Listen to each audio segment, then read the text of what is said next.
વિઝેડ Ponzi scheme કૌભાંડમાં CID crime કડક તપાસ કરી રહ્યું છે। અત્યાર સુધીમાં 11,000 જેટલા રોકાણકારો ફસાયા। સીઆઈડી ક્રાઇમે સીએને સાથે રાખી કૌભાંડની તપાસ કરી। ભૂપેન્દ્રસિંહ ઝાલાની વેબસાઇટની પણ તપાસ ચાલી રહી છે।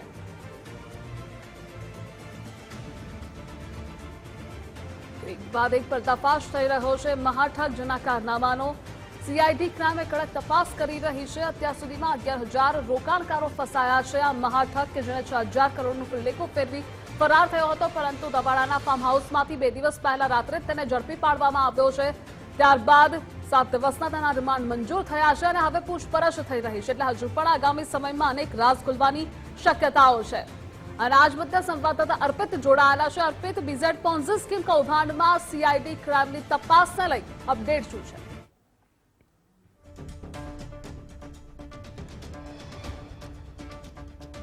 ઝાલાની ધરપકડ થઈ હતી એ પછી 7 દિવસના રિમાન્ડ પર છે। 7 દિવસના રિમાન્ડ દરમિયાન કેટલાક મહત્વના ખુલાસા થાય તો પણ નવાઈ નહીં, અને કેટલાક મોટા માથા જેમાં રાજકીય નેતા હોય અથવા તો કોઈ અલગ અલગ વિભાગના અધિકારી એમાં સંડોવાયેલા છે કે કેમ એની હકીકત સામે આવે અને મોટા માથા મોટા નામ સામે આવે તો પણ નવાઈ પામવાની જરૂર નથી।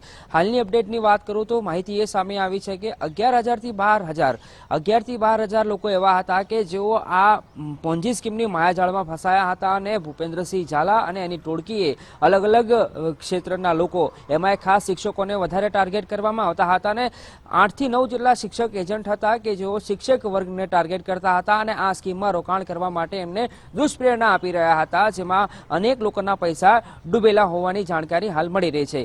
આ મોટું કૌભાંડ છે, મોટું આર્થિક કૌભાંડ હોવાના કારણે સીએ એટલે કે ચાર્ટર્ડ એકાઉન્ટન્ટની મદદ પણ લેવામાં આવી રહી છે, કેમ કે કેટલીક આંકડાકીય વિગત હોય છે, આર્થિક લેવડ દેવડ હોય છે, એ એક્ઝેક્ટ શું છે, કેટલા લોકો પાસેથી કેટલું ટ્રાન્ઝેક્શન ક્યાં ક્યાં થયું હતું, એ તમામ પ્રકારની વિગતો છે એ હાલ મેળવવામાં આવી રહી છે। પણ સૌથી મોટો પડકાર એ છે કે પોલીસ હાલ જે તપાસ કરે છે એમાં આર્થિક બાબતોના જાણકાર હોવા જરૂરી છે, એમની મદદ લેવી જરૂરી છે, આવશ્યક છે, જેના કારણે જ સીએની મદદ લેવામાં આવી રહી છે। અને સીએની મદદથી કેટલું ટ્રાન્ઝેક્શન ગુજરાતમાં અથવા તો ગુજરાતની બહાર અથવા તો વિદેશમાં જે રોકાણકારો હતા અને રોકાણકારોના પૈસા ભૂપેન્દ્રસિંહ ઝાલાએ ફોરેન મોકલ્યા છે કે કેમ, એ તમામ પ્રકારના પાસા અને એંગલ સાથે હાલ તપાસ કરવામાં આવી રહી છે। સાથે સાથે ભૂપેન્દ્રસિંહ ઝાલાએ એક વેબસાઇટ પણ બનાવી હતી, વેબસાઇટની તપાસ પણ કરવામાં આવી રહી છે કે વેબસાઇટમાં કયા પ્રકારની માહિતી તે આપતો હતો અને શું હકીકતમાં જે માહિતી આપતો હતો એ જ પ્રમાણે તે કરતો હતો અથવા તો હકીકત જે આપી હતી, માહિતી આપી હતી એનાથી વિપરીત કંઈ કરતો હતો। આ તમામ પાસાઓ, તમામ એંગલ, તમામ જે મેટર છે એ મેટર બાબતે હાલ તપાસ ચાલી રહી છે અને આવનારા દિવસોમાં કેટલાક મહત્વના અને મોટા ખુલાસા થાય તો પણ નવાઈ નહીં। મહત્વની વાત એ હતી કે જ્યારે ભૂપેન્દ્રસિંહ ઝાલાને કોર્ટમાં રજૂ કરવામાં આવ્યો હતો ત્યારે વકીલ પણ મળ્યો ન હતો, પણ જે લીગલ એડની મદદથી એને એક વકીલ મળ્યો હતો અને એ વકીલ હવે આખો કેસ લડવાના છે।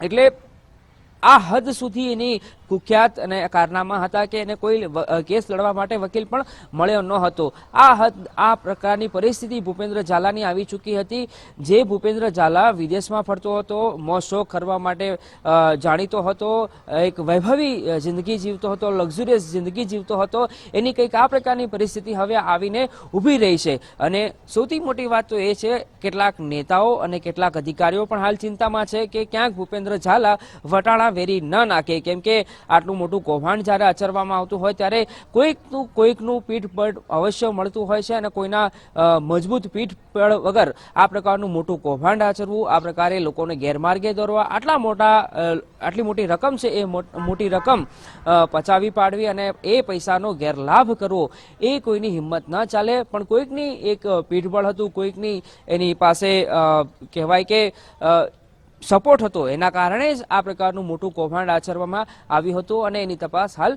સીઆઈડી ક્રાઇમ કરી રહી છે। જેથી હવે આવનાર દિવસોમાં કેટલીક મહત્વપૂર્ણ અને કેટલીક ઘટસ્ફોટ પૂર્વક માહિતી સામે આવે તો પણ ચોંકવાની જરૂર નથી, કેમ કે હાલ પૂછપરછ ચાલી રહી છે। 7 દિવસના રિમાન્ડ દરમિયાન અલગ અલગ બાબતોના અલગ અલગ પાસા સંદર્ભમાં એની પૂછપરછ કરવામાં આવશે। જી અર્પિત, જોડાવા બદલ આભાર આપનો।